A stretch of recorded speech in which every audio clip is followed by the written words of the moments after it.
দেশে বিদ্যমান পরিস্থিতি নিয়ে স্বরাষ্ট্র মন্ত্রণালয়ের সভাকক্ষে মন্ত্রিপরিষদের ৭ জন সদস্য, কয়েকজন সচিবসহ আইনশৃঙ্খলা বাহিনীর প্রধানদের নিয়ে বৈঠক করেন স্বরাষ্ট্রমন্ত্রী আসাদুজ্জামান খান কামাল।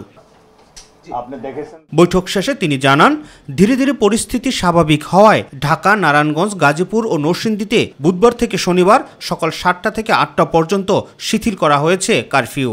মানে সারা বাংলাদেশেই পরিস্থিতি ধীরে ধীরে স্বাভাবিক হয়ে আসছে এবং স্বাভাবিক হয়ে যাওয়ার কারণেই আমরা আমাদের যে সন্দেহ আইন যেটা আমাদের ছিল সেইটাও আমরা আরো কিছু পরিবর্তন করার আমরা সিদ্ধান্ত নিয়েছি।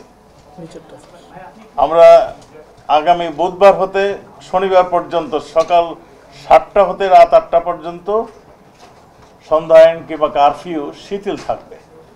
আমি আপনাদের মাধ্যমে সবাইকে অনুরোধ করব, সবাই যেন এই সন্ধ্যা আইনটি মেনে চলেন। তাদের নিজেদেরই স্বার্থে আমরা আমাদের নিরাপত্তা বাহিনী যত তাড়াতাড়ি স্বাভাবিক অবস্থা ডিক্লেয়ার করতে পারবে, তাদের সাজেশন দিবে, ততই আমরা মনে হয় আমাদের দেশ মানে স্বাভাবিক অবস্থায় আমরা ফিরিয়ে নিয়ে আসতে পারব। কোনো গণগ্রেফতার করা হচ্ছে না জানিয়ে স্বরাষ্ট্রমন্ত্রী বলেন, সাক্ষ্য প্রমাণ দেখেই গ্রেফতার করা হচ্ছে দোষীদের।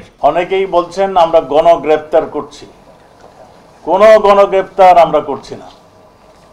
আমাদের যেভাবে এমন কোনো জেলা নাই যেখানে তারা এই ধ্বংস না করলেও তারা মানে নানান ধরনের এই অবস্টাকল ক্রিয়েট করেছেন।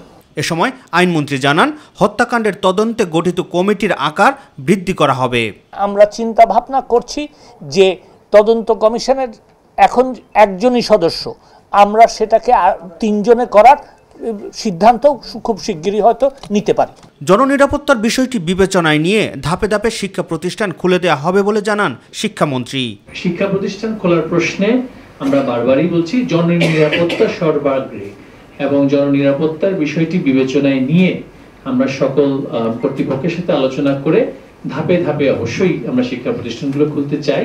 এদিকে সামাজিক যোগাযোগ মাধ্যমগুলো খুলে দেওয়ার বিষয়ে আগামীকাল সিদ্ধান্ত নেওয়া হবে বলে জানান আইসিটি প্রতিমন্ত্রী। আগামীকালকে সকাল 11টার পরে আমরা তাদের ব্যাখ্যা যদি পাই তাহলে বিশ্লেষণ করে, আর যদি নাও পাই তাহলেও আমরা বিটিআরসিতে বসে আলোচনা সাপেক্ষে তারপরে আমরা সেটা সিদ্ধান্ত জানাতে পারব। রাকিব হাসান, মাই টিভি, ঢাকা।